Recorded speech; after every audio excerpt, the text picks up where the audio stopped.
So in this lecture, we're going to start something new in our lectures on historiography. We're going to be decentering old narratives. Right? This is the first part of this series. Now, what do I mean by that? Well, let's kind of review. Right, the story so far, we've basically been focusing on what's typically termed the West. There are problems with this term, but basically this has been our focus. With a exception, remember we began with the history of Chinese historiography. So, that's been the focus. And we want to stress, it wasn't only Western people who were writing history. There were other people, of course, who were writing history. We naturally tend to focus on the West, because this is the United States, which is usually considered a part of the West. We're heavily influenced by Western civilization. And in many ways, it was Western figures who did pioneer the kinds of history that have basically become dominant. So we did have reason for focusing on them, but we shouldn't just stay focused on them, right? Because they only represent a partial kind of understanding of how human beings have understood history. The focus has been on primarily male historians. We have looked at some women historians, but they were exceptional. Right, so it was important, I think, for representation to get them in there, but I don't want to give the illusion that there was a bunch of them. There weren't. That's why we focus so much on them, because they were exceptional. Right, so we've been mostly focusing on male Westerners, and usually they're members of the elite. Right, they're usually members of the elite, and what happens then? We just have a tendency to study what we're like. And we tend to judge things by what we're like, and that affects our worldview. So if you've got male Western elites, they're going to tend to focus on the experience of male Western elites. And the interest of male Western elites are going to be at the forefront. That's one reason why a lot of the early history is political and diplomatic and military history. Right? They're not concerned with other issues, because those aren't usually what elite men in the West in the times they were writing about were concerned with. So far, also, we've focused on the development of so-called scientific and objective history. And that's something we're going to start to question. Right? We're going to show how people will question these ideals. So, like I said, typically we've been looking at historians who were elite men connected to Western civilization. Typically they were white. You can't always be, of course, sure during these time periods, but you can pretty much assume that most of them would have been heterosexual. If they were gay, they would have kept that hidden, and we maybe would even know. But at least publicly, they're going to be heterosexual. So that creates an issue, and like I said, there's been exceptions, but they were exceptional. And the problem is, it's these people, these historians, who are going to determine the norm against which other people will be judged as historically important or not. Right? So, of course, they're going to focus on people like themselves. Now, I want to stress, I'm not trying to denigrate, European history or something like that. It is important history, but it's a problem when it's the only history, and when that history is used to judge all other histories. Right? That creates an issue. So we're going to spend several sections looking at historians who sought to decenter stories focused on these norms. Right? So we'll look at some non-Western historiography. We'll focus on issues of gender and sexuality, and we'll focus on issues of race. In this section, we're going to focus more on questioning how things worked with elite status. Right? We'll look at how ideas that maybe the elites aren't who we should be focusing on. Maybe there's other people we should focus on. And to kind of represent this, one, I think, very important representative is a man named E.P. Thompson, an English historian. He's most famous for writing this book, The Making of the English Working Class. And it's interesting that they chose this cover. I wonder if he helped choose it. This image is of, it's called the Peterloo Massacre that occurred in Manchester in 1819. Peterloo was in 1816. This is in 1819. My apologies.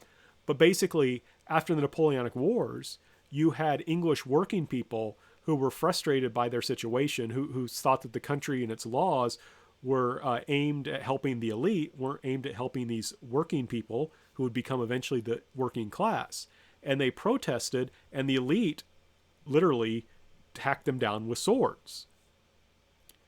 And if you're an elite historian, you see this as, those rebel-rousing working class people because of their ignorance, their lack of patriotism, their foolishness, because of course, poor working people are easy to delude, from the elite's perspective.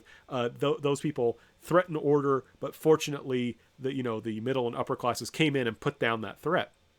That's the kind of narrative you would get. And E.P. Thompson wanted to challenge it, to say maybe this elite understanding of history is not correct. Maybe we need to think about the history of working people. E.P. Thompson was part of a group of English historians who were centered around Marxism. They were not communists, right? It's complicated, but you can be a non-communist Marxist, but they were, and you can be influenced by Marxism. Even though I'm very much anti-communist, I do think Marx had some very important things to say. But they were influenced by Marxism, which focused on ideas of class conflict. And they helped publish a journal called Past and Present, which gave a forum to talk about these ideas that would challenge traditional ways of understanding history in terms of the elite. And basically they tried to examine marginal groups, people who were frequently the losers in history. Right? These early working class resistance that you have in the early 19th century, they lose. And so they tend not to be focused on. And he's saying, well, let's look at the people who lost. Let's consider them. Marginal groups are not less human because they lost. Right? And I'll give you some examples of them shortly, quoting from this book. But in 1963, he publishes The Making of the English Working Class. Notice that's in the early 60s. So we're getting into this kind of history as political activism. And E.P. Thompson himself was a political activist. And this is a wonderful quote that gives you a sense of what he was concerned with, right? He wrote that he wanted a history that would rescue the poor stockinger, the Luddite cropper, the obsolete handloom weaver, the utopian artisan, right? These are people, poor workers, who were being hurt by the Industrial Revolution. From the elite's perspective, the Industrial Revolution is awesome. It makes the country more powerful. It made, the middle and upper classes really wealthy. But if you're a working person, this could make you lose your job. And you may engage, the Luddites were a group of people who went around, were workers who smashed machines, who saw the machines correctly as a threat to their way of life. Instead of looking at these people and saying, what losers, what deluded people, don't they understand that history is just supposed to progress forward to a greater, better and better world? Maybe we should take these people's stories seriously. To continue, he even wrote, and even the deluded follower of Joanna Southcott, from the enormous condescension of posterity. Who is Joanna Southcott? She was a woman in the late 18th, early 19th century who had religious experiences and was convinced that she was receiving messages from God, revelations, and that she would give birth to the Messiah. She died before she could give birth to the Messiah. I believe she was in her 60s or 70s. And it's easy to look at this woman and the people who followed her and just kind of laugh at them. And that's what people typically did. And Thompson's point is, maybe we should take it seriously because this woman had like over 100,000 followers. What was going on this time period that would make people look to her? What world would create this woman? So let's not look down on these people. Let's not condescend to them. Let's try and understand their worldview. And of course, with such a perspective that was sympathetic, to, in a sense, the marginalized, you're going to have someone who's a political and social activist who challenges the world around them and says, maybe we're doing things wrong, right? Maybe we need to fix them. The other person who you'll be looking at in this section is a man named Carlo Ginsburg. He's an Italian historian. Time this recording is still alive. And I don't believe he was much of a political or social activist, but he did want to rescue kind of common people from history, from being forgotten by history, right? He wanted to look beyond the elites to your average everyday person. Now, the problem with that is oftentimes, especially in earlier periods, people don't leave much in terms of records. but he was able, through Inquisition records, to put together the story of a 16th century miller and his worldview, called The Cheese and the Worms. And you'll watch a video on it, so I don't want to go too much into detail. But the idea here is to say this miller, who really doesn't have much of an impact on the world around him, is worth studying. We should consider this non-elite person. Right? We should consider this non-elite person.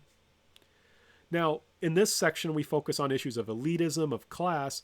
Later on, we'll deal, like I said, more with race and gender and sexuality. But we're just going to start off with class, in part because this tended to happen a little bit earlier. Right? Class critiques tended to happen a bit earlier before these other ones. It's a little bit more complex than that, but this is where we're starting. We'll get to the other stuff, though. Don't worry.